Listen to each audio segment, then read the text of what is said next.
that were put in place since the Second World War are perhaps under greater stress than at any time since 1945. Prolonged and unresolved conflicts, including as a result of foreign occupation and denial of self-determination, rage on in many parts of the world. At the same time, many new crises are emerging across the globe, resulting in unimaginable human sufferings. Incitement to hatred and discrimination based on race and religion, in particular, Islamophobia, has assumed epidemic proportions. Climate-induced disasters are increasing in frequency and intensity and adversely impacting the lives of millions.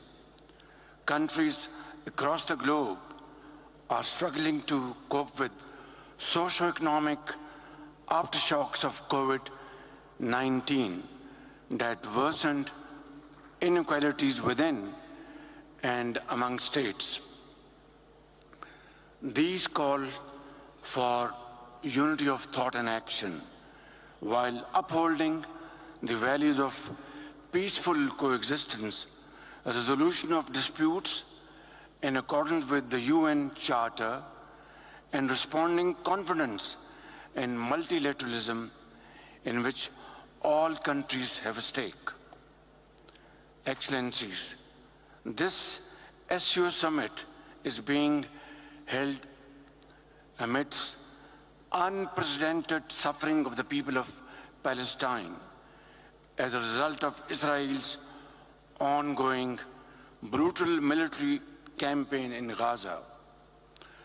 More than 37,000 people have been martyred, including thousands of children, and millions have been displaced. The UN Human Rights Council's Commission of Inquiry has rightly concluded that Israeli acts amount to war crimes, and according to the International Court of Justice, a plausible genocide for which Israel must be held to account.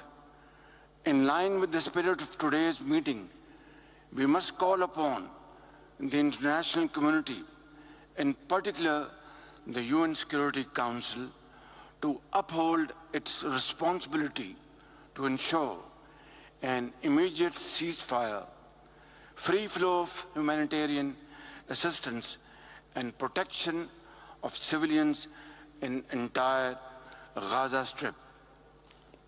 The UN must also ensure the implementation of its resolution for the peaceful settlement of all long-standing disputes.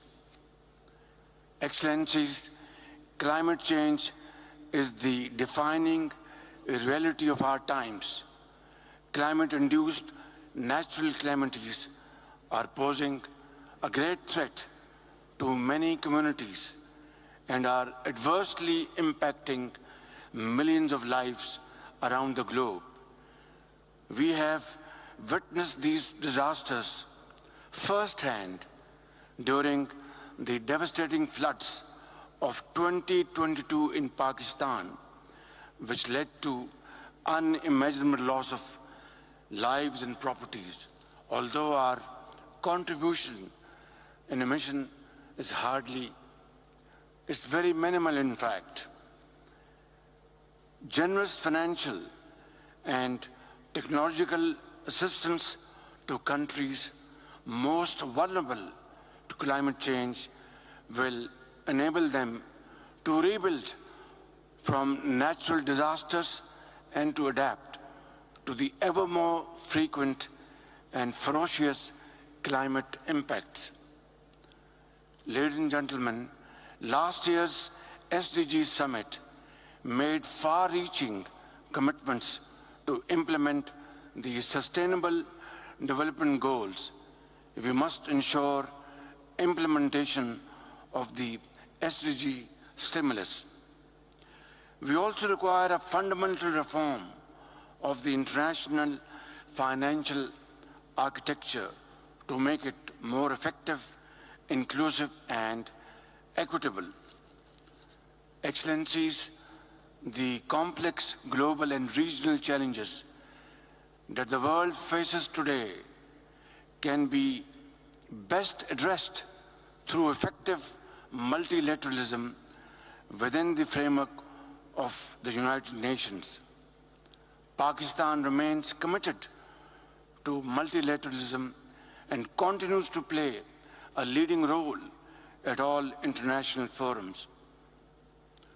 Last month, Pakistan was elected as a non-permanent member of the UN Security Council for the term 2025-2026. Pakistan brings to the UN Security Council its rich experience and expertise and a strong legacy of contributions towards the maintenance of international peace and security, manifested by its strict adherence to the principles of the UN Charter. In its upcoming term, Pakistan will remain committed to pursuing just and peaceful resolution of outstanding and ongoing disputes, opposing resort to unilateral and illegal use of threat or use of force, combating terrorism in all its forms and manifestations. Excellencies, Pakistan will continue to advance the SU agenda in partnership with member states. We will continue to strengthen multilateral institutions and enhance global cooperation to realize the common objective of an equitable and peaceful world order, while respecting the principles of self-determination, sovereignty, and territorial integrity, as well as non-interference in the internal affairs of other countries. I thank you.